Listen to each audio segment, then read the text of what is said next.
Skype this morning. We've got to find an alternative to Skype. How people can use this for an actual solution for real work is beyond me.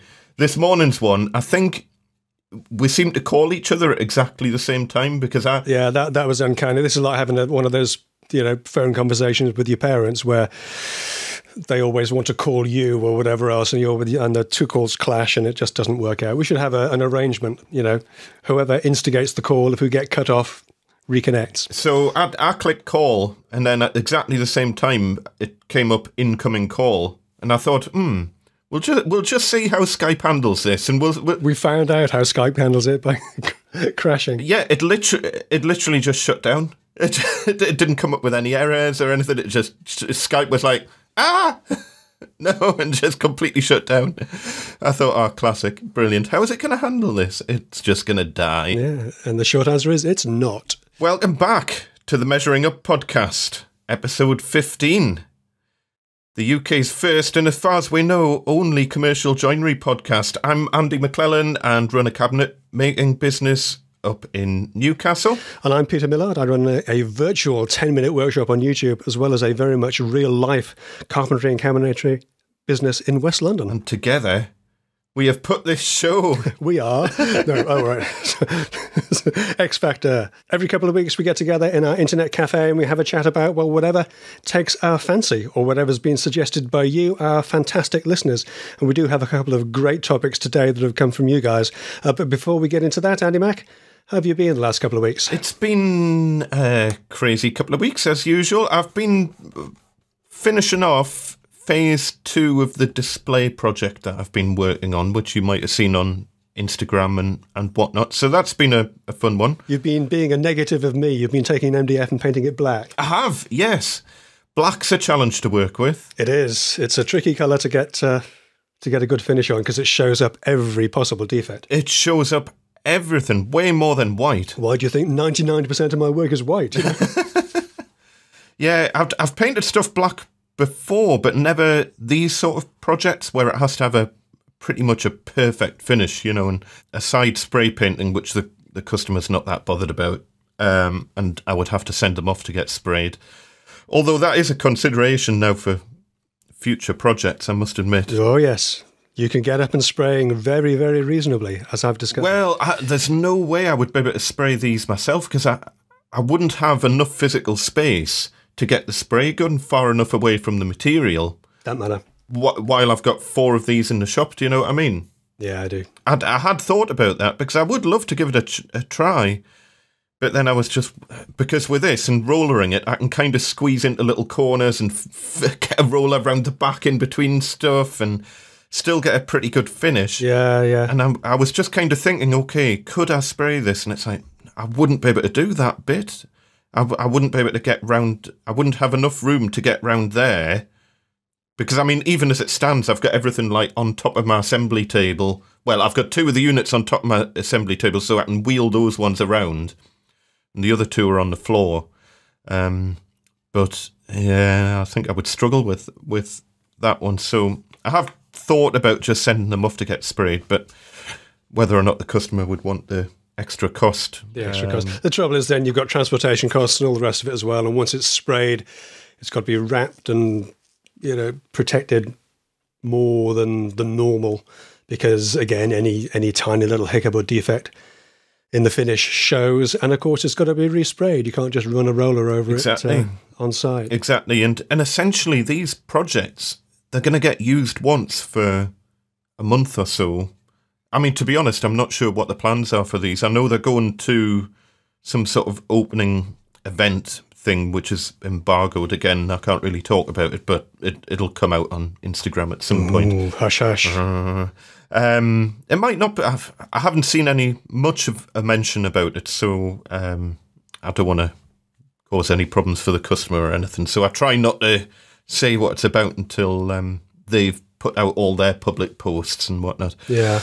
And but yeah, it'll get shown for the initial marketing thing that it's getting used for, and then I don't know what the plans are from then. It could actually end up getting shipped around the country, in which case the boxes are going to get destroyed anyway once removal teams start moving them around. And and that's the sort of thing you'd really need to know up front, because if they are going to be oiked around by roadies, they need to be made a little more robust, shall we say, than... Yeah, that's one of the reasons on these that I've built these little alignment pins into them that do look like legs if you turn the unit on its side. They look very much like feet. And they're horizontal alignment pegs so that each unit slides into the next and it keeps all the tops perfectly level, basically. Nice. And it just means that wherever they set it up, no matter how uneven the floor is, the top will be level, which is kind of key. And then they can put wedges under or whatever if they need to adjust on the bottom side.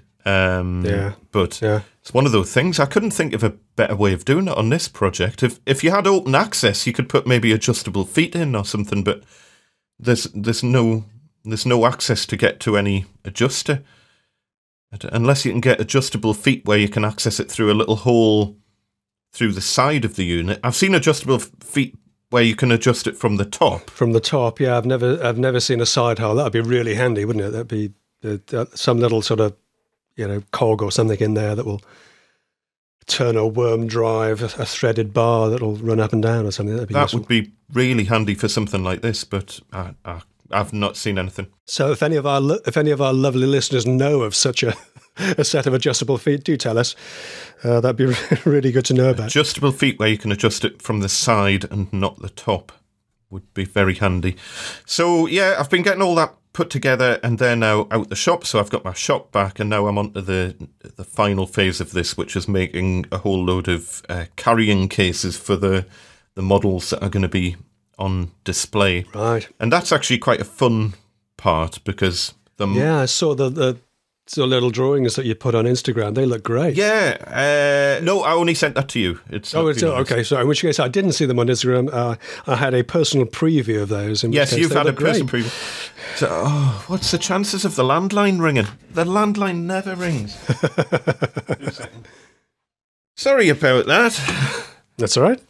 Right, landline switched off. Pencil note. There's another thing for the list for next time, to switch the landline off. Yeah. So I've got those carry cases to make. And the nice thing about those is they're not massive. Yeah. It's working with things that are like a metre long and only a foot square, and they're relatively small and manageable, and I can build them all without losing my entire workshop, and I can fit them all in my truck, which is nice as well. So that's my next bit. What about you?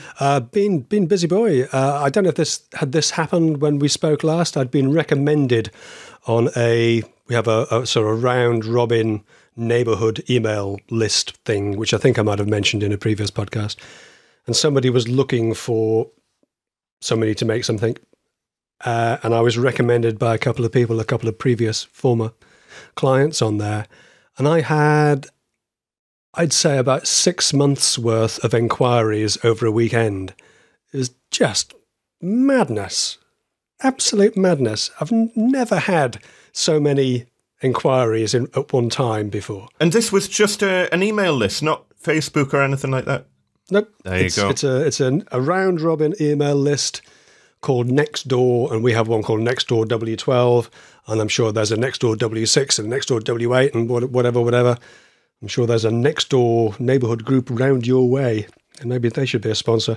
But this, and it's the usual sort of local news group nonsense. Oh, we found a wallet, we've lost a cat, watch out for a couple of dodgy looking characters knocking on doors in your area. Anyway, somebody was looking for a carpenter, cabinet maker to make something, and I had just a phenomenal number of inquiries from her. Now, not all of those are going to pan out, obviously. A lot of people see that and think, oh, they'll be able to fit something for me next week, which is obviously a non-starter. But I've got, at least half a dozen solid inquiries from this. And even if we don't progress with those now, they've got my details for another time. So yeah, all good. Who manages that then? I don't know. It's a nextdoor.com. I don't know. It's you sign up for it, and I don't know who owns it or who runs it. It's an actual thing Oh, yeah. Nextdoor.com. It's not just a random email list that someone set up. It kind of is, but it's a more organised version of that. Yeah, there's a company behind it, and they show ads on the website and on the inline like AdSense type ads. Message. Yeah, that type of thing. Message board summaries and that sort of thing. It's an old school message board, which also works by email, and people seem to like it. They seem to. There's a burst water main in your area. It's very, very, very local news, if you like. And it seems to have a few thousand people on it. And if you're local and you're reasonably active on it, I look at it and I don't really contribute much. And I never promote myself on it because I think that's a bit too, somebody's looking for a carpenter, me. I'd much rather have somebody else recommend me because it always comes off better. But so far, old school recommendation kind of thing has produced a phenomenal amount of inquiries. Not all of which will amount to everything, of course. Some people want everything for nothing. Some people want everything tomorrow, and that's just not going to happen. But so far, a fairly solid number of inquiries from this. Certainly 2 jobs that are going to go ahead for Fantastic. Good stuff. As well as that, I've got the other stuff on. I've finally made a start on. I've got a big double wardrobe and top box and a big set of shelves to do in a second floor flat apartment. And access is really difficult because it's a converted big old sort of Victorian terraced house, and it's up to the first floor landing. Then there's a set of stairs that go up to the second floor. He's actually on the first floor. But to get into his flat, you go into a little lobby, and it's one of those things where you've got to go in and then shut the door before you can open one of the other doors. Oh, so that's going to be fun. Those doors are going to have to come off, I think. So yeah, I've got a big double wardrobe and top box to go into a bedroom, and a big set of shelves. It's about 1,600 wide and almost 3 meters high to go into an alcove, and that's fiddly because the wall, Victorian house walls are all out of whack. There are cables that run through this alcove that need access to, so the bottom 2 shelves are going to have to be removable to get in there, just in case. It's only a coax cable, a Sky cable, or TV cable, whatever. But it's got to be borne in mind, and it's a bit of a nuisance. And I've got to have some way of putting all this stuff together to build without physically building the whole thing on site. So I'm making it in 3-4 sections. So the bottom section, and then each set of double shelves will sort of go in and slot on top of the one below, and they'll just be glued and dominoed in. That's a lot of gear to get up a lot of stairs. It's a lot of gear to get up a lot of stairs. So, and again, because of the access difficulties, 1,600 wide, each section is going to be 720, 725 deep, tall, and 300 deep. It's fiddly. Yeah. Man and van will come into his own. I was going to say, will you have someone to help you get the gear up? I'll have somebody to get the gear in, but I might need to get somebody in to give me a hand to get because 1,600 wide, two 1,600 by 300 and 3 725 by 300s and a back. That's going to weigh a fair bit in 22 mil. That's going to be heavy. Oh, and 22. 22 mil, yeah. That's going to be fairly weighty. So the bottom one and the second one will go in fine, but the third and fourth are going to be tough. Why is it 22? Just for the span? No? It's the span, yeah. So each shelf is going to be 1,600 wide with a center divider. So 800 mil, just about do it on 18, but I'm happy with 22. What I've sometimes done, where I've needed the bigger span, but I didn't want to resort to making it any heavier, is I've glued, but you have to be able to get good plywood, that's the only thing, and getting decent quality plywood, it can be so variable. But if you can get an A-grade top, and then it doesn't so matter what the bottom of the plywood is, and then glue 6mm MDF onto the bottom, it makes quite a rigid 24 mil kind of plank, if that makes sense. Yeah. Do you not get does the texture on the top not? Well, this is where you if you can find good quality ply, and I don't know if I've mentioned it before. It's, don't want it to be a plug for B&Q. They're big enough, but sometimes B&Q Trade Point get some really nice quality softwood ply in, which is literally it's as smooth as MDF.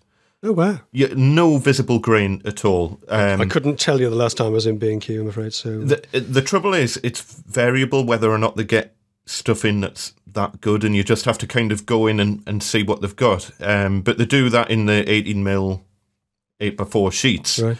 And if they've got it, I normally try and grab as much of as I can, because it's not, for what it is, it's about 30 quid a sheet, which for that's pretty good. Really nice quality ply. I mean, you could literally the A grade surface you could turn into furniture. It's okay. You know, it's almost like Baltic birch looking. You know? Yeah. Is it as many layers as birch, or is it just a regular 5-layer or whatever? Off the top of my head, I think it's 7-layer, but don't hold us to that. Right. You'll probably see it on a couple of my projects on YouTube, where I'm doing spans that are much longer. So once you get that bonded with a 6mm underside, which just gives it, not only does it give a nice underside, but it also makes it a really rigid sandwich, and it's not as heavy is the main thing, so it's a bit more manageable. But it's whether or not you can get good enough ply is the biggest problem. Yeah, sure. Well, I suppose if push came to shove, you could get if you can get a reasonably flat piece of ply, you could always put 3mm either side of it, couldn't you? Yeah, that's another option. Yeah.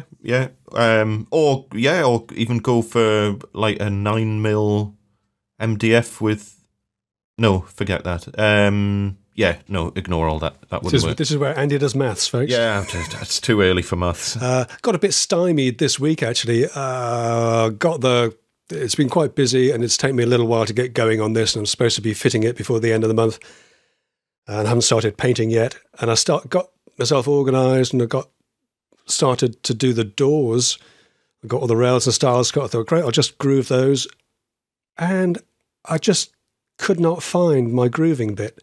I've got a big 60mm heavy-duty groover in a 1/2-inch, 8mm, 1/2-inch shank arbor. It's only ever used for grooving door and rail stiles. Doesn't go out of the workshop. It lives on one shelf where I keep my router bits, and it's on one part of one shelf, because I always know it's there, and it wasn't there. It has just gone. It's just vanished. 6mm or? It's a 1/4-inch, so 6.35. So it gives you, if you put in a 6mm panel in, first of all, it accounts for the slight vagaries of nominal 6mm MDF. Plus, it gives you a little bit of wiggle room to get a bit of glue in there, and just in case the slots don't align perfectly, because this is not a perfect world. Anyway, it's just gone, and I don't know where it is. And that thing where, I know, I'll buy another one and then it'll turn up. No, the other one arrived yesterday morning, bright and early. Thanks to Wilden Tool for that. They're not a sponsor, but they do great router bits. But the other one just hasn't turned up. I don't know where it is. You know, it's not the sort of thing I would take out. I wouldn't put it in a bag to go somewhere. It just sits on a shelf. You haven't taken the cutter off the shank or anything? It's the only thing I use. I've got this. That's the really annoying thing. I've got an old one, but I haven't. But it's only got the only arbor I've got. I've got a 1/4-inch arbor or an 8mm arbor, but I haven't got the 1/2-inch shank. So maddening. Anyway, it's arrived. I've got the doors, the grooving all set up, ready to go. I popped across this morning just to get it all set up, and I'll get the doors cranked out you're this up afternoon. And running. But back in action. There's nothing more frustrating than stuff like that. But it's really annoying because mentally I'm in wardrobe mode, and I've got all the components in my head, and I know where it's all going and how it's all going to fit. I just need to get the doors done so I can get those clamped up, and then we can put all that to one side and then get started on the shelves. I have to break all that and get into shelving mode, because the shelves are quite complicated as well, because you know how the sides connect to the shelves, how the dividers have to go in. It's all got to fit. It's all got to slot together on site. So it needs a little bit of thought and a little bit of careful piecing together. And, you know, the last thing you need to do is to have to shelve that and get on with something else. So yeah, bit frustrating, bit annoying, but there we are. It is what it is, and we're back in business. Do you ever, when you've got a job that's breaking over a weekend, so you've got like halfway through the job on the Friday, and then you're picking it up again on the Monday, do you ever have any sort of system to remind you what you need to do next on that job?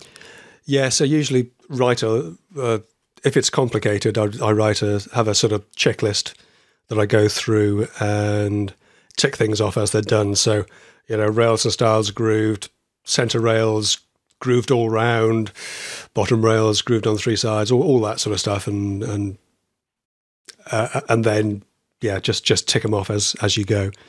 So you have a working diagram of what needs to be done next, so you know where you are in it. For complex ones, yeah. Yeah, I do the same. On a Friday afternoon, the last thing that I do is I get onto my whiteboard in the workshop and I just make a list of... I fill the board up with everything I need to do next, because when it's fresh in your mind, when you've been working on it for a full week, you know exactly, like, right, I need to do this and that, and I can't do that till the glue dries on that, and then this is going to need to be primed, and then because that's drying, I can't cut anything, and just working out these stages. Yeah, nothing worse. And when it's all... but nothing worse than when it comes to the actual fit, the install, and you've got a gluey, heavy piece of wood that you're trying to connect, and you realise that you should have cut a 20mm domino mortise in the thing it's going into, and you've only cut a 15. You think, you've got to cut 5mm off that domino, and it's all covered in glue, so it's all got to come off again. And blah, blah, blah, blah, blah. Yeah, don't ask me how I know that, by the way. It's these sort of little things that can really slow a job down, and I find that after a weekend's gone past, I'll end up, if I don't write myself a list on the Friday evening or on the Friday afternoon, on the Monday morning, I'll spend the whole morning just kind of, what am I doing next? It's just like, it's so slow to start getting back into things. Whereas if I've just got a list, and it's like, right, I need to do that, then that, then I can blast through things so quickly. Just by that little action of maybe spending 15 minutes of writing a list on a Friday, I reckon would save me a half a day of work the following week, or half a day of fannying around trying to think of what I should have been doing, and then doing stuff in the wrong order. Getting back into the groove. It's hard taking a break, isn't it? It is, isn't it? Interrupts the flow. Yeah. If only we could just constantly work and never ever stop. Sounds perfect. I doubt I'm going to get a pension kicking in before I'm 70, put it that way. So, yes. We'll see. We'll see. What was I going to say? It's dropped out my head. Like so many things, Andy, and it's a Friday and it's not over yet. That's it, yes, because I'm not a morning person. Are you a morning person? Or interesting. I am a... I've been forced into being a morning person because my wife is very much a morning person, up and at 'em bright and early. Whereas when she was away, she's about now, I was definitely getting up later and staying up later. So yes, I think I'm okay in the mornings, but I just don't. I'm not really an up at 5:30 sort of guy.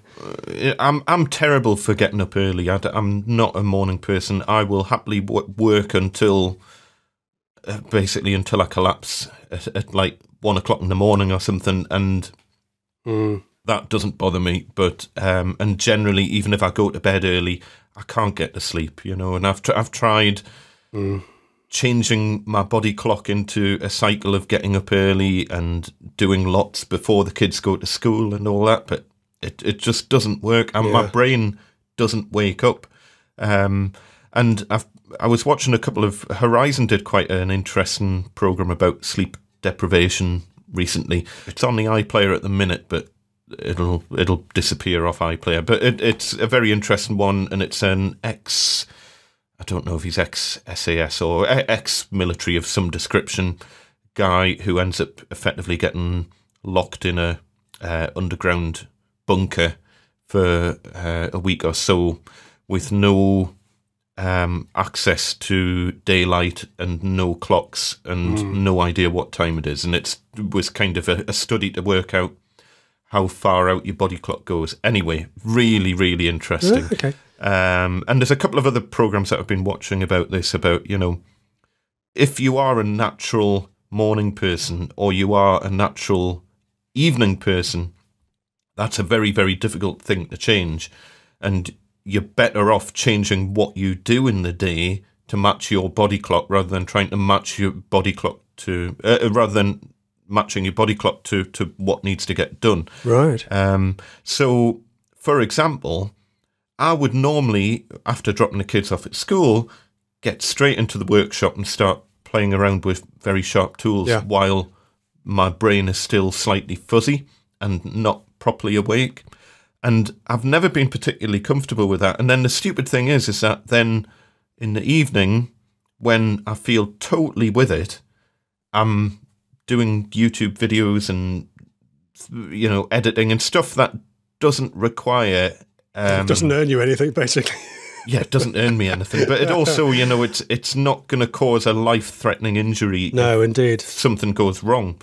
So I've started recently switching things around a bit and trying to get my mornings into more of the admin side of things. That's interesting. And then getting into the workshop maybe from 11, do a couple of hours, have lunch, and then doing my main stint of work in the afternoon, rolling into early evening.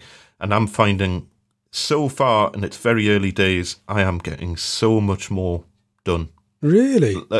It's, yeah, I mean, beyond belief. Because normally I'd end up doing that admin stuff and it would just kind of drag on into the evening and it would never end until either I'm having my dinner or I'm too tired and I just need to go.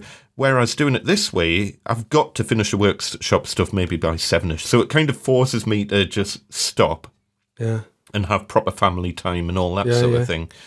Rather than stopping all the physical work by 5ish or 6ish and then doing all the admin stuff in the evening.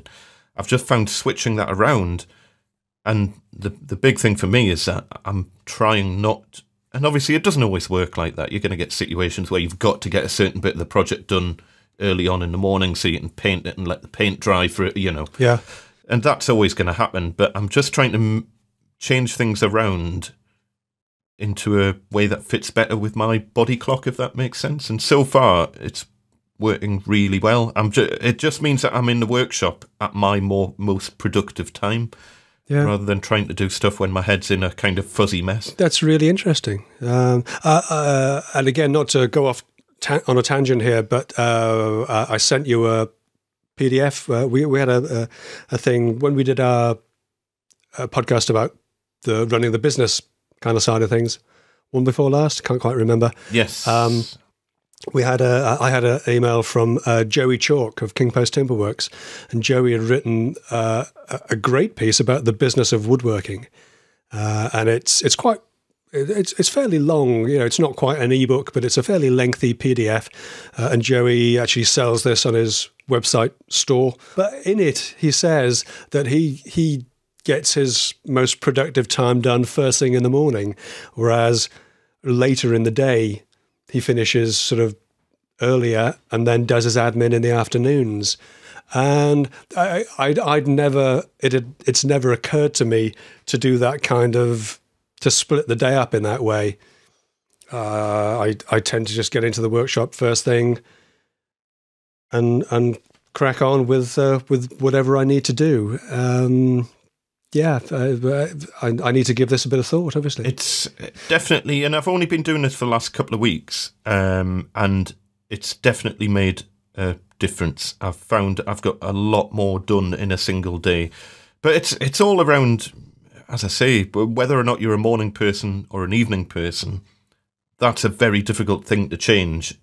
And rather than trying to change what your body clock naturally wants to do, just change your day. And most of the time, as I say, you run into situations where you can't change stuff. But certainly in terms of operating dangerous machinery, I'm trying to get away from that when I'm not in that when you're not when your head's not in the right place. Yeah, frame of mind. Yeah. But yeah, I read Joy's article, ebook, and yeah, really, really good read. I enjoyed it. So big shout out to Joy Chalk there. Enjoyed it. Yeah, thanks for that, Jerry. Great stuff. Fantastic. So, big topic that came in, which we've briefly touched on it before, but I feel that it warrants quite a lot of chat about it. And the question came in from Mark Hanna, saying, "Am I right in thinking that neither of you are time-served carpenters, and started as self-taught handyman and then focused on the carpentry side of the business because your work was brilliant? Thank you very much. Can you just say so? And there was a lot of customer demand for your carpentry skills. Have you ever faced any negativity from customers or other trades due to this? And if so, how do you deal with it?" And yeah, this is a really interesting topic, and it touches on many things. Yes. I mean, first of all, neither of us are qualified in any way whatsoever to do what we do. To do what we do, no. I'm more qualified to teach photography than I am to do anything woodworking related. Yeah, and all my qualifications are in either sound engineering or IT or project management. But we are the perfect people to use sharp tools and cut up bits of wood. So we have resorted to ditching all of the qualifications that we got earlier on in life to play with sharp tools. And has it ever caused a problem? Nope, never. On the contrary, I think, in fact, one of the people who found me through this email list thing, I went to see them and chat with them about furniture and things. And she said, "Well, but what are you?" I said, "Well, I'm a cabinet maker." "No, but what?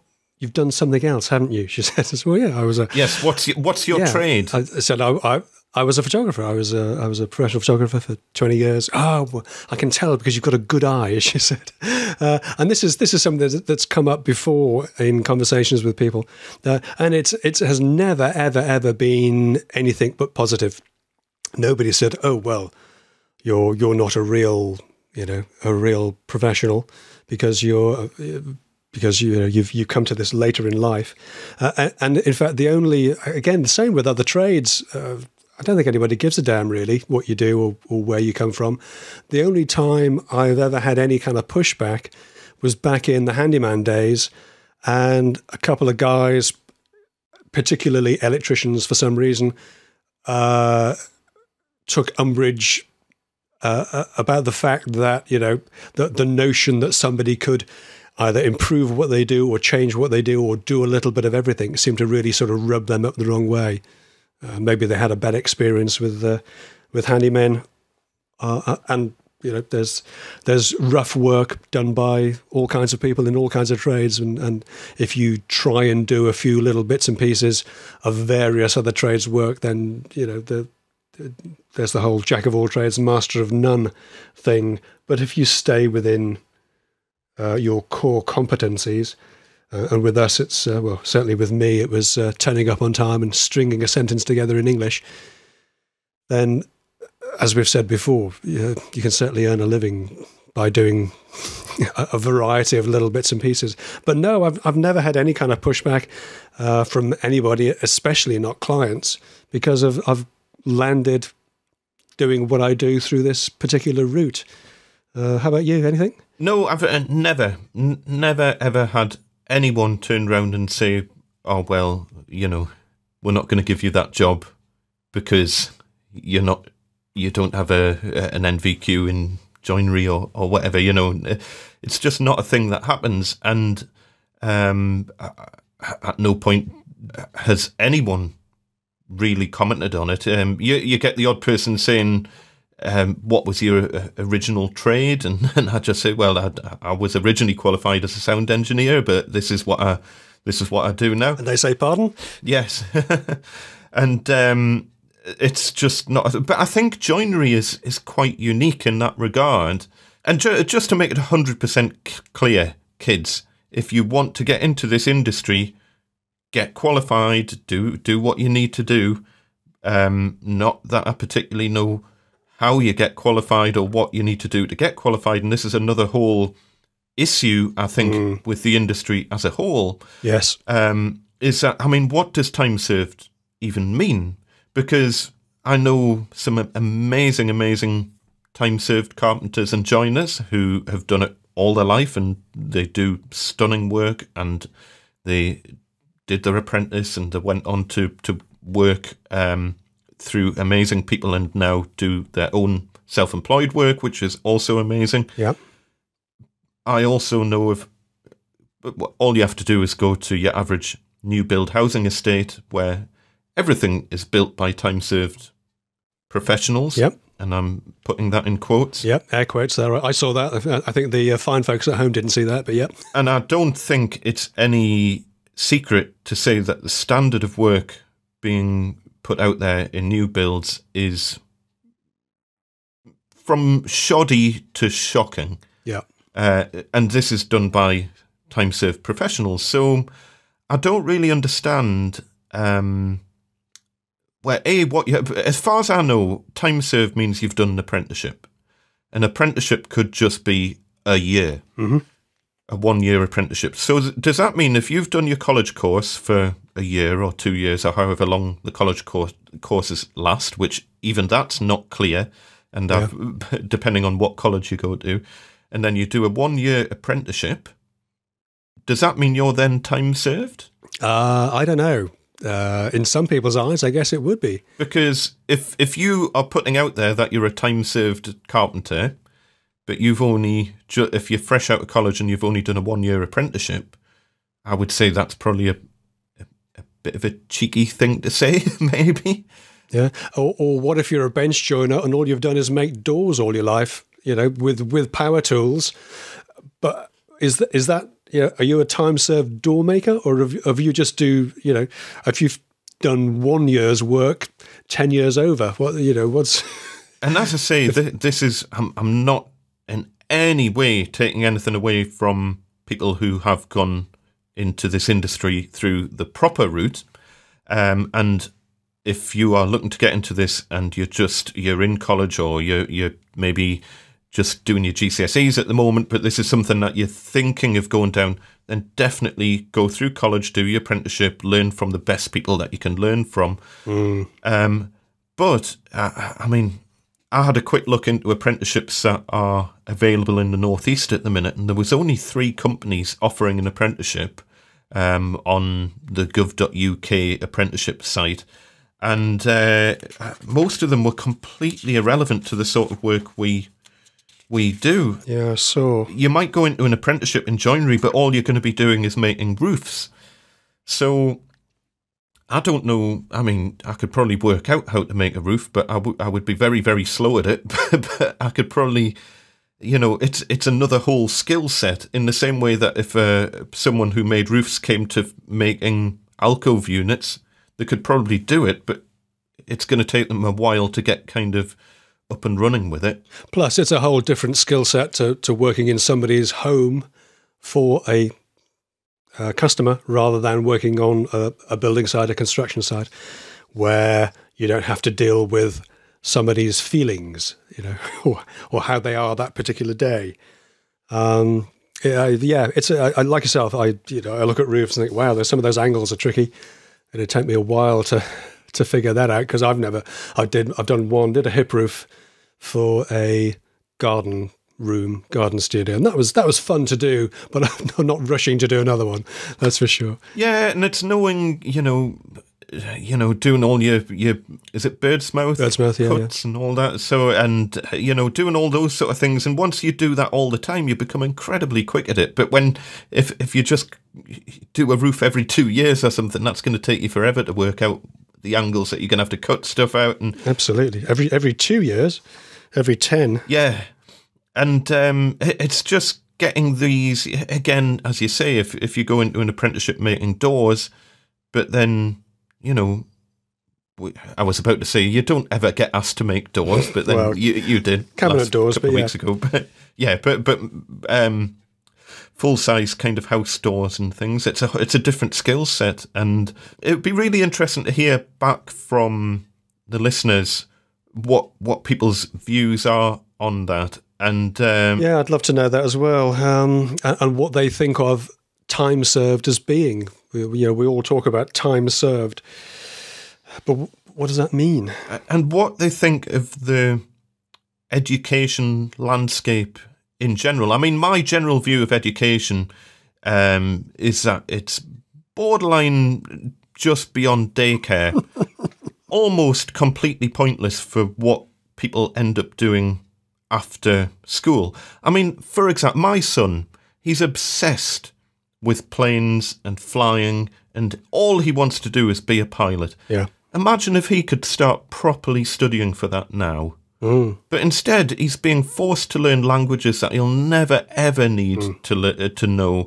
He's being forced to learn various subjects that are completely pointless. If he could just concentrate on maths, physics, a good, obviously, English and your core subjects. Yeah. And then if he could start now, while he's like, his brain is like a sponge and he's receptive. Yeah, absolutely. Yeah, imagine how far on he could get. Imagine if you could get into bench joinery properly at school, you know, at GCSE level. And I know maybe you can do like a GCSE in woodworking or something like that, but imagine if you could really hone in on it at that early age. Yeah, it's all part of design technology now, isn't it? So it's all mushed in with cooking and CNCs and everything else. But look, I mean, look at Alex Steele and the amazing work he's done on his metalwork channel, which will include a link to Alec in the show notes. And I think Alec's moving out of the UK. Is he?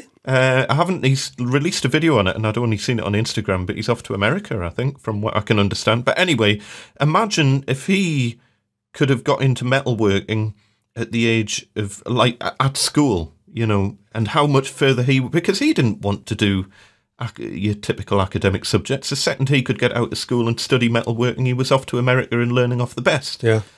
And imagine if you could do that from the age of 11 or 12 when you're really, really focused and you're obsessive about it. And I just think we've got things horribly upside down with education sometimes. Yes. Languages especially...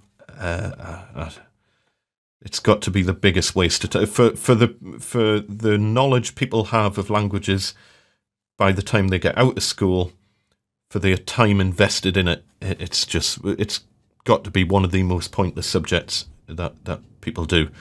What languages do kids do? Well, this is even more ridiculous thing is that he did Spanish all through first school, and then they've switched it to French for middle school. So he was just starting to get into Spanish, and he was just starting to get his head around it, and then when he went to middle school, they dropped Spanish and switched it over to French. So now he knows no Spanish and knows no French. Yeah. So what a waste of time. Yeah, that's tragic. Anyway, so I would love to see an education system where this could be a core competency or a core subject where you could really get into these vocational things at a much earlier age. And then apprenticeships, I don't fully understand apprenticeships as far as I can work out. There's good ones and there's bad ones. And well, the trouble is, even the college courses, you're at the whims of the individual lecturers. I had it's going to come up in the after show, let's just say, but a comment from somebody who criticised me in one of the old videos. I was doing a bit of hand planing. You know, there's only 3 or 4 videos that I've ever used a hand plane, and I mentioned in passing that I don't use hand tools much. And the comment was, "Well, you can see you don't use hand tools much because you put that plane down wrong." Okay, and I looked back and I put it down, you know, on its blade. Okay. Blah, blah, blah. I was always taught you should never do that. You should always put the plane down on its side. Fair point. Yes, I was taught that way too. And I said it didn't make any sense then. And it didn't make much sense then. It doesn't make any sense now. And there was a bit of back and forth with this guy. And it turns out that his lecturer at college, the thing that had ingrained this in his mind so much 35 years ago, apparently this was, his college lecturer would hammer nails into the workbench so that just a tiny little bit of the head was protruding, just to catch out students who were putting the plane down wrong. And what he'd do is he'd walk by and he'd give one of them a nudge to chip the blade intentionally. What a... Yeah. What? I mean, honestly, what a plonker. That just winds me up so much. That's not letting people learn. That's teaching them a lesson. That's just nonsense. That drives me nuts. That really does. I mean, most high-grade carpenters that I see on YouTube these days all store their planes on the blade. I think it's been myth-busted a while ago. Yeah. And again, the guy said, well, if I was, we did a bit of back and forth, as you do. And it was, well, if I was working in a room with bare floorboards, I want to be sure. Well, yeah, I wasn't working in a room with bare floorboards. I was working in my workshop on my MFT. There are no nails in that. I know there aren't. And again, you get going back to the kind of come full circle here about have we been criticised by anybody for not coming through the traditional learning process? Overwhelmingly, when people wanted to criticise, the few times it's happened, it was the way I was taught. And it's like this kind of mantra, it's in the regulations, it's the way I was taught. I can't question that. Well, of course you can. I was taught not to put a plain blade down, face down. You always put it on its side. But hey, I'm an adult. I can reason that I know there is nothing on this bench that's going to damage it. I know that if it's a concrete floor or something, then yeah, sure, I'll place it gently down on its side. The chances of me working anywhere with a concrete floor are pretty slim, so that doesn't really matter. But this slightly slavish kind of, it's the way I was taught, then that's how it has to be, I find a little bit strange, a little bit cultish. And this is another thing that... some of the stuff that's on YouTube for learning from YouTube is amazing quality. I mean, just looking at things like Paul Sellers, Gary Thompson, I've talked about before, and some of the high end joinery stuff. Samurai Carpenter, Jesse, and over in Canada, stunning work, and they're now doing their own carpentry courses online. To me, that's a much better route to go to invest your effort into if you're wanting to really learn this subject. I think, because I regularly get people commenting on my videos saying, well, they didn't show me that in college. Yeah. They didn't show me how to use a biscuit jointer in college, or they didn't show me how to do domino joints in Oh, domino joints, that's not real woodwork. Yeah. They didn't discuss using a track saw and the best way of doing bevel cuts and stuff like that in college, and this is those are the most common kind of comments that I get on my videos, is that that's a really good way of doing it. No one's ever shown me that in college. And these are people who are in college at the moment. Yeah, which is tragic, isn't it? And as I say, you're going to get good college courses and bad college courses. And can I just say as well that I did try, because there's like a qualification you can go for people who are already in the trade but who aren't qualified. Oh, right. And it's like a shortcut route to getting qualified. I can't remember what it's called, but there is a route that you can go down where they effectively review work that you've already done somehow, and then you have to do like one project where they come and visit it or something, and then you can kind of shortcut into particular areas. I think it's designed more for people who are coming from outside the country who might need to get whatever card they need to work on building sites. I don't know. But there is this kind of shortcut route. Now, I tried getting in touch with a couple of training organisations to say, can we have a chat about this?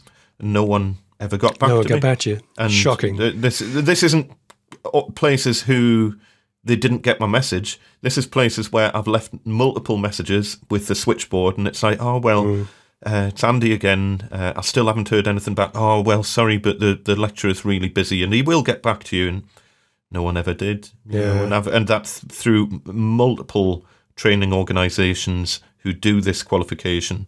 No one's ever got back to me. And another side of it as well, this is such a big subject, is that we're going to see this more and more and more as people are working later and later into their 70s and beyond. As I say, I'll be very surprised if I draw a pension before I'm 70. I think it's been moved, the goalposts have been moved to 67 now, I think. Something like that, yeah. Depending on your age. I think I'll get mine at 65 because I'm already old, so, Well, I know they keep on adding the odd year on, and then people who were literally 1 year away from retiring get very angry that they thought they were about to retire next year and now they're not. But by the time I get, it's going to be well into 70s before I'm going to get any sort of pension. So when you look at it like that, if you work from the age of, say, 20, well, that means if you're working from 20 to 70, 50 years, halfway through your working life is 45. So it's a very reasonable expectation that around your mid-40s that you might want to retrain and do something else, because the likelihood is the qualifications that you've got are completely either obsolete or out of date. That's very true. And you're gonna have to reskill, even if it's just to reskill in the area that you're already in. But I would imagine everything that you learned 25 years ago is probably going to be out the window, especially in the construction industry. Yeah, absolutely. As new techniques and new materials come through. Oh, absolutely. I mean, MDF on its own. How many joiners? I run into older joiners all the time who are like, "Oh, I'm not touching MDF. I don't know anything about it," and it's really outside their comfort bubble. Yeah. They have nothing against it, but it's just it's nothing they've never used it and they've never been trained in it. And whereas this has been our core focus for our entire working lives, more or less, business, working lives, in this section of our working lives, in phase 2 of our working lives. Our second careers, yeah. But this is we're going to see this more and more where people get into their 40s and they're going to have to reskill. It's not going to be an option because everything that you've learnt 25 years ago is going to be out of date. And probably for people only just qualifying now, I hate to say it, but you're probably going to be working into your mid-70s, maybe even into your 80s before you get a pension. There's a happy thought. Yes. Brought to you by today's little ray of sunshine, Andy Mac. Yeah, I think it's awesome. I would much rather be making stuff out of wood than sitting on my backside watching daytime TV. So, but I think it is important that you do reskill into something that you're going to enjoy doing. Yeah. In your second phase of your working life, but this is going to come to all of us, and your qualifications are going to go out of date. And at the end of the day, qualifications are there to get you a job. After you've got a job, generally speaking, no one's going to ever ask to see those ever again. Yeah. Certainly, and for the most part, if you're self-employed, certainly in the joinery and cabinet making industries, nobody will ever ask to see your qualifications. No. Thankfully. Unless you want to work on a building site, or you're going to be going to work for a bigger company who have certain requirements. Yeah, doing domestic work. Yeah. But really, as I say, joinery is pretty unique in that regards. It's not like electricians and plumbers where it's much more regulation based. Yeah. Yeah.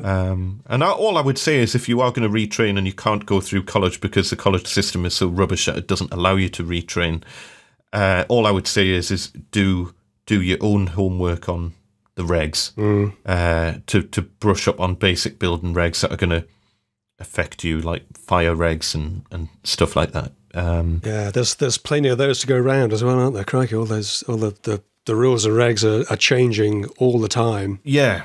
And thankfully, joiners have a lot less to worry about than electricians and plumbers in that regards.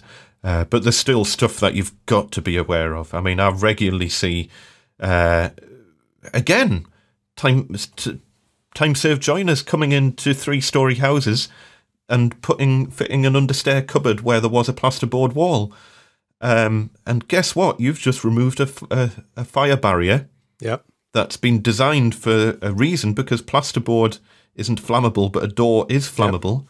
And if you're going to put an understairs cupboard in, it's got to be a fire door. If you're going to remove material that was non-flammable and you're going to replace it with something that's highly flammable, then that's, big implications. That's why I generally avoid putting understairs cupboards in new builds, because it's always much more expensive than you think it's going to do it properly. Yeah.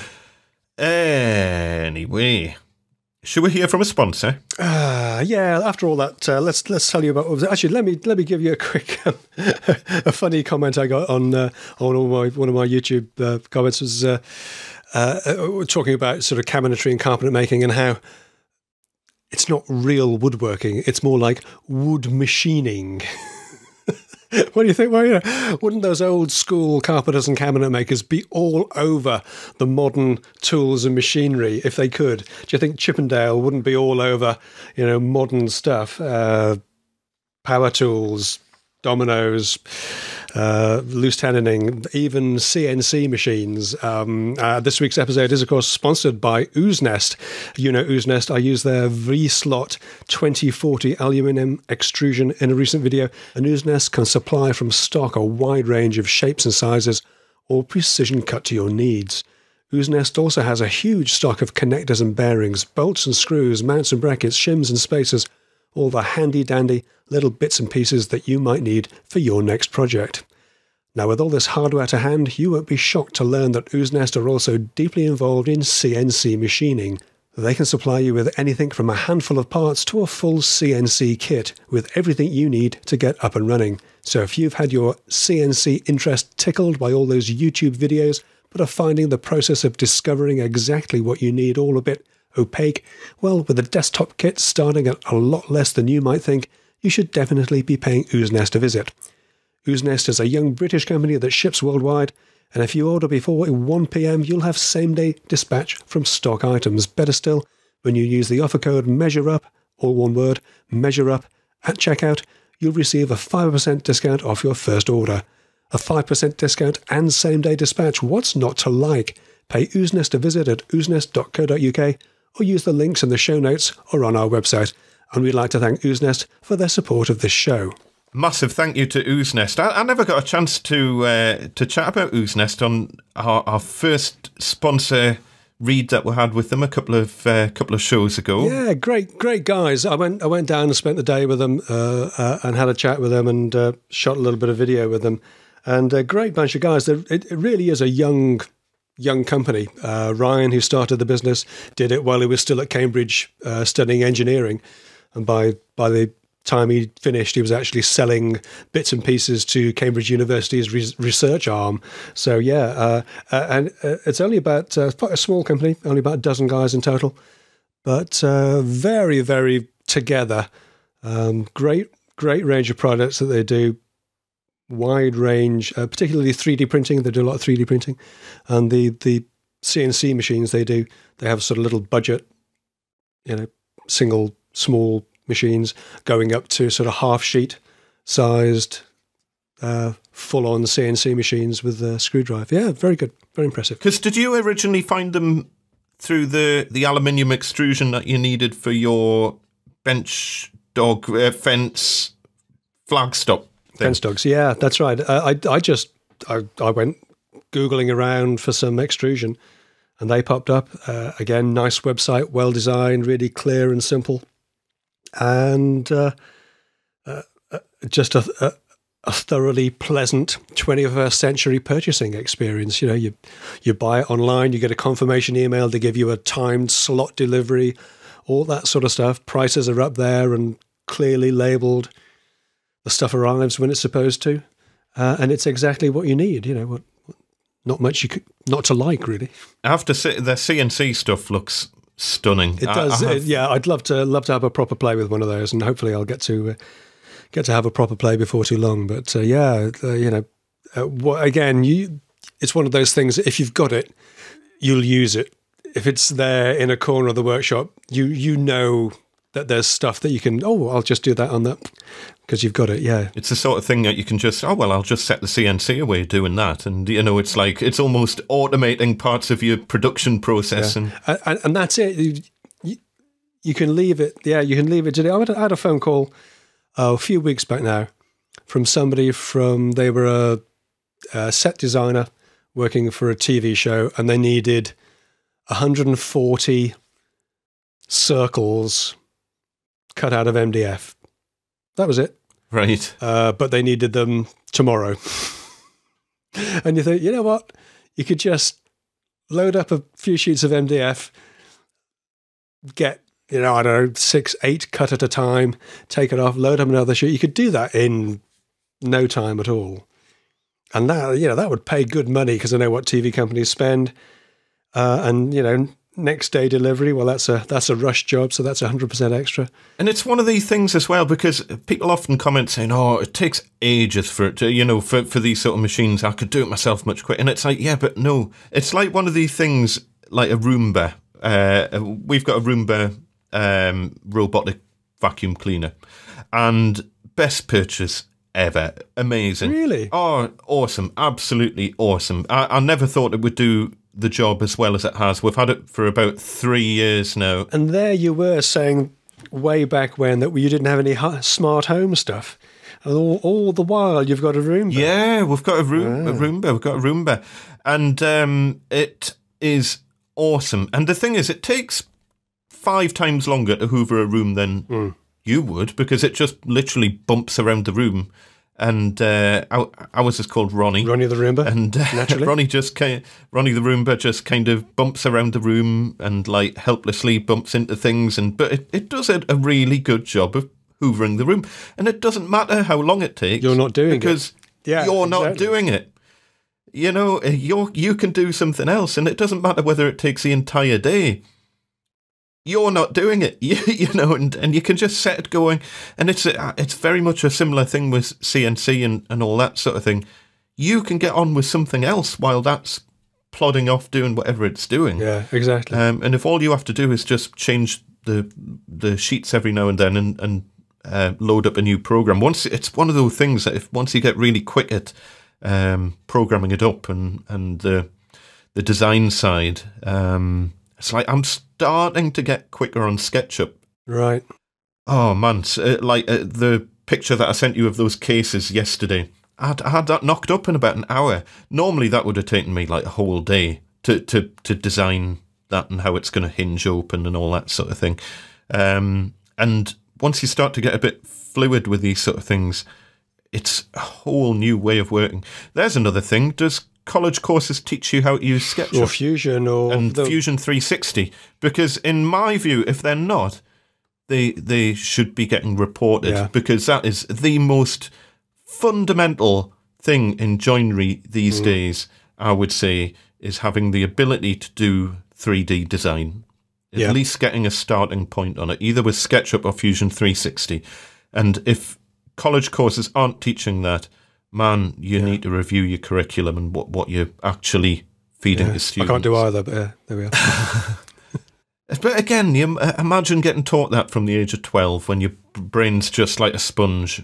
Oh God, you would be flying within a. You would be so fast within a year. You'd be just you could have a second business doing SketchUp drawings for. Absolutely. Old guys. When my son comes home from school and I'm like, what did you do today? And he tells us what he's been doing, and it's been like making stencils for 4 hours in art to make potato prints. It's like, yeah, you were doing that in like infant school. It's why aren't they teaching you how to use Photoshop? Why aren't they teaching you how to use, tools of, why aren't they teaching you how to make a website, WordPress, Squarespace? I know the answer to those. It's because the teachers don't know how. Yeah, well, and we're too set in our ways of this is how it's always been done. Yeah, well, why did we get taught French in school? Because the teachers were children of doctor and dentist parents who took them to France on holiday as children. There's no logical reason for any of us to learn French, with the greatest respect to the people of France, of course. Oh, absolutely. And a big hello and welcome to all of our French listeners out there. I do love France. Never been. But I have tried to learn French. I'm terrible at it, and it's just an embarrassing mess when I try and speak French. Anyway, So, where else did we get to with qualifications? There was more stuff I was going to talk about.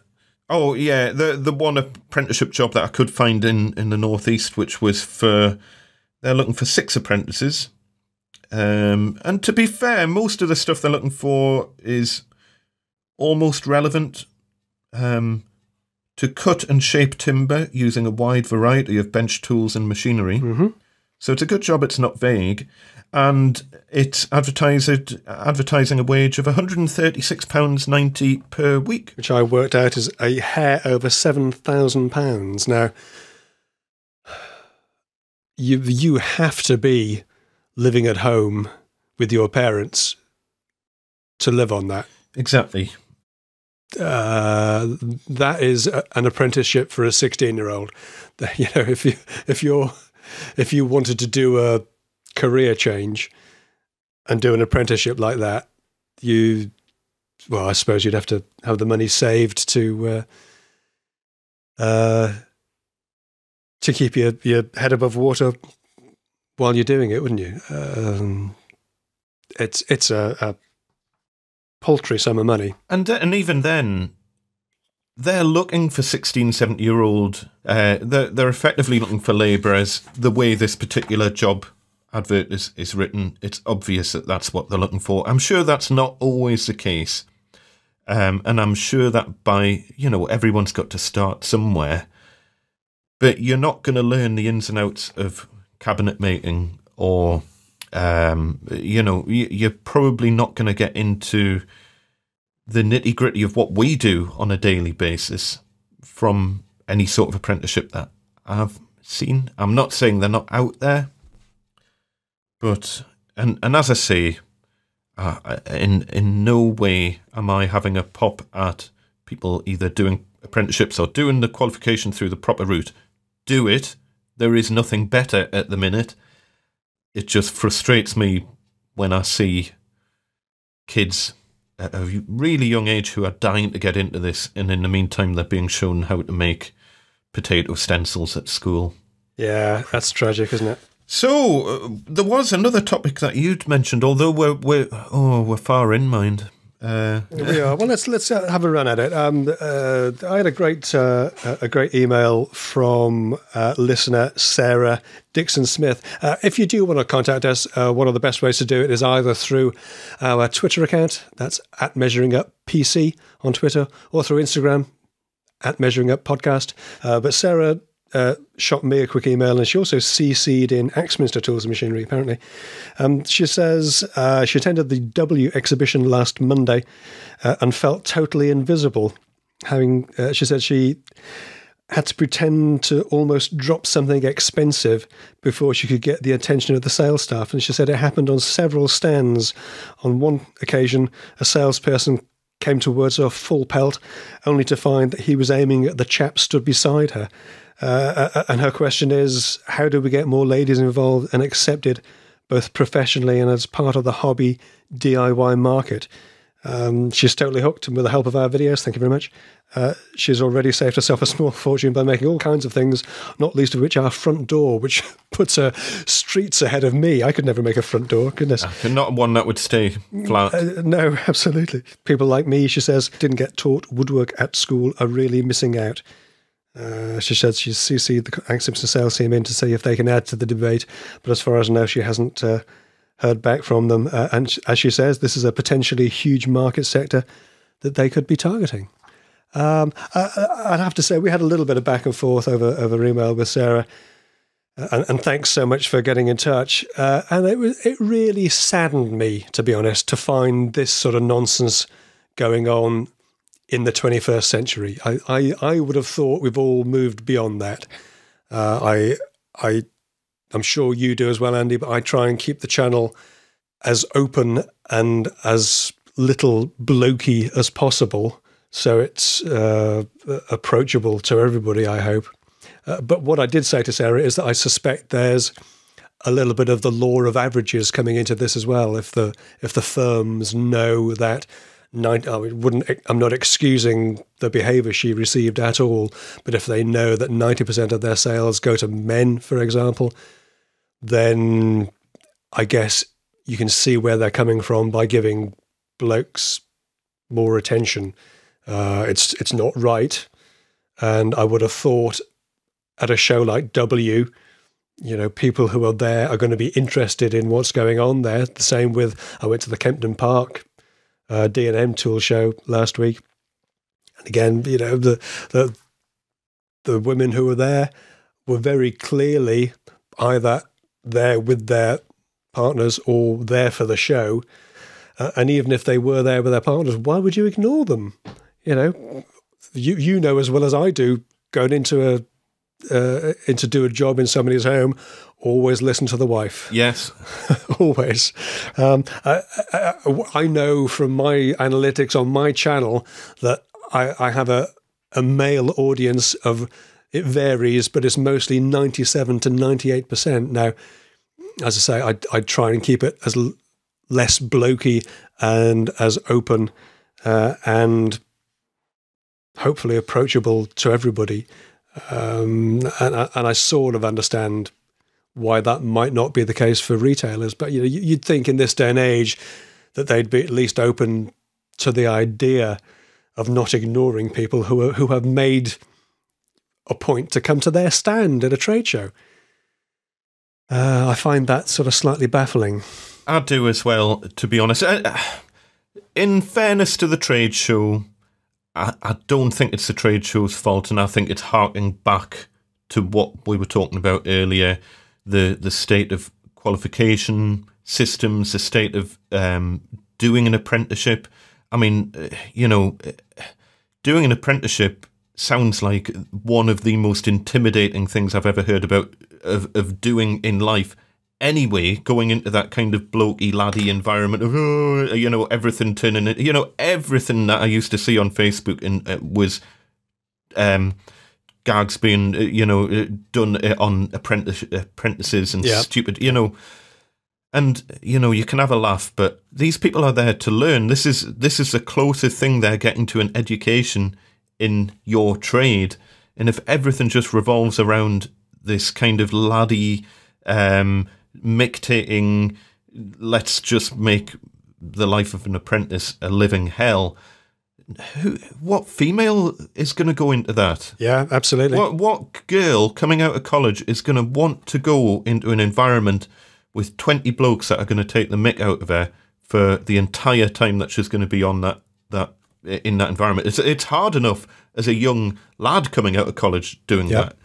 Never mind being. I just can't. And hats off to you if you are in that situation, and hopefully it's not as bad as I'm I don't making know. it out to be. But all I can go off is the stuff that I see on, or used to see on social media. And I see quite a lot of it on Twitter. I follow somebody who is a female decorator on Twitter, and the amount of grief she gets from so-called adults on other forums and sites is just pathetic. It really is ridiculous. You know what it is? If you are in that situation, I would love our listenership on this show and our viewership on because I'm the same 95% male viewers on my YouTube. Mm-hmm. And I would love to see that go more 50-50. I would love to run up against female joiners when we're out quoting customers, instead of me always running up against male joinery companies. I don't know of any joinery companies with female staff. No, there was a girl on Twitter who I followed for a while, and she's given up. Actually, she's working for a tool manufacturer now. So, and all I would say is, if you are in that situation in an apprenticeship and you feel like you're getting nothing out of it, and it's turning into that kind of situation where it's painful to go to work because of all this kind of behaviour, get out of it. Write a letter to Ofsted and report it, because I don't see this as a problem that's getting resolved. Yeah. And it's a mess at the minute. And at the minute, there's massive skills shortages in this industry. And I think this is one of the fundamental problems. Yes, absolutely. And again, just to follow on from that, these kids at college, they're paying for their courses. They're parting with money to go on these courses. None of them are free, as far as I know.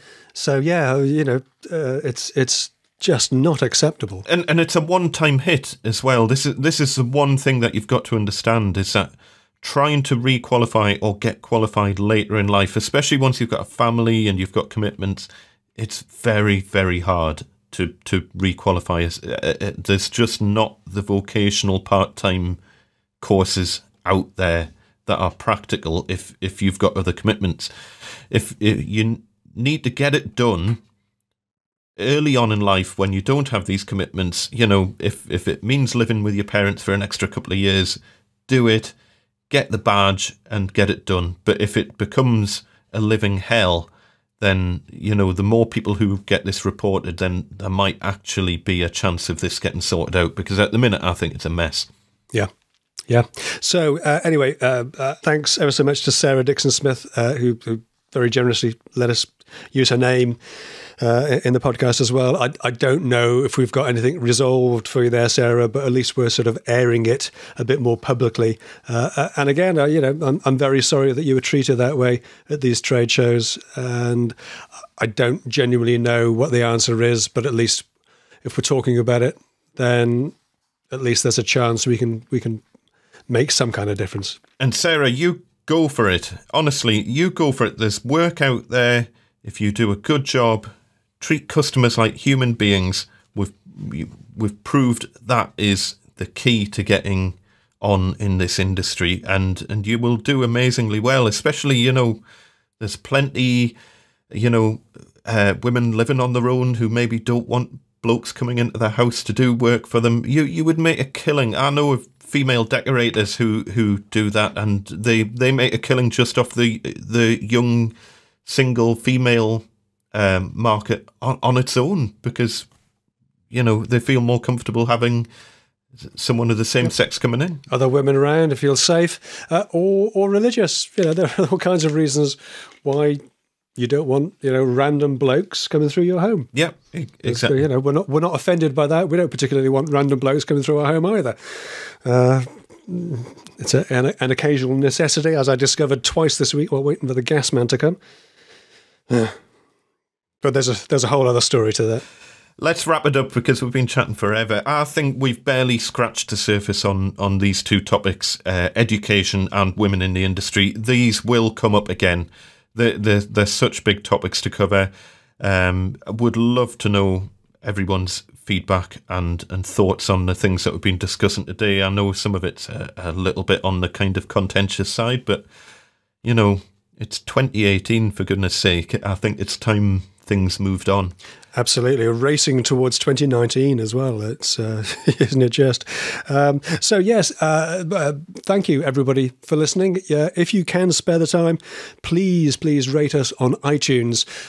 It really does help us get pushed up the stack in the rankings. If you can rate us and review us on iTunes, it really would be very helpful. Thank you so much for listening. You can support the show, of course, at patreon.com/measuring up podcast. Thank you so much to all our fabulous Patreon supporters. As a Patreon supporter, you'll also get access to the wonderful, wonderful after show as well, where we continue to talk nonsense for another. How long is it going to be this week? We'll try and keep it brief, because we've had the main show on for an hour and a half so far on my clock. If you like, you can follow me at 10 Minute Workshop on Instagram, or at 10 Minute Shop on Twitter. And you can find me on YouTube at 10minuteworkshop.tv. We'll get you straight there. And you can find me on YouTube, Gosforth Handyman on YouTube, and Gosforth Andy on Twitter, and Gosforth Handyman on Instagram and all that jazz as well. So it'd be lovely to touch base with you over on those media outlets. Absolutely. And if you want to contact us directly, then contact@measuringuppodcast.com is the best email to reach us both. Yes, to drop an email to the show. Just be lovely to hear from you. And a big shout out to our Patreon supporters: Douglas Steele, This'll Do, Brendan at the Shades Workshop, Tim Bowers, Adrian Millington, Chris Davison, Paul Gardner, Eddie Carroll, James Hewitt, Carl Pountney, Steve Avery, Peter Tone, Owen Bullock, Tony Carnell and Adam Padley on my side. And on my side, I've got Christopher Mark Duthie, Max Weitz, Mark Duff, Ben Harker, Harry Capper, John T. Lynch, Duncan, Chris Stokesmore, Ben Campbell from the Colonel Collective, Jason Williams, Wilson Chan, Kevin Steer, Dominique Kozitsen, I tried, and Andy Farmer. Thank you, everyone, for your support on Patreon. We're going to be closing off the $3 list soon, I think, because the list's getting quite long now. So if you want to jump on there as a $3 patron, it's probably going to be your last chance unless anyone else decides to drop off the list because the lists are getting quite long. So get on to patreon.com/measuringuppodcast if you want to shout out on the show. Thanks once again, Peter. It's been a pleasure. As always, pleasure talking to you. Pleasure having the pleasure of your company. Thanks so much, everybody, for listening, and we'll see you next time. And we'll see you on the after show.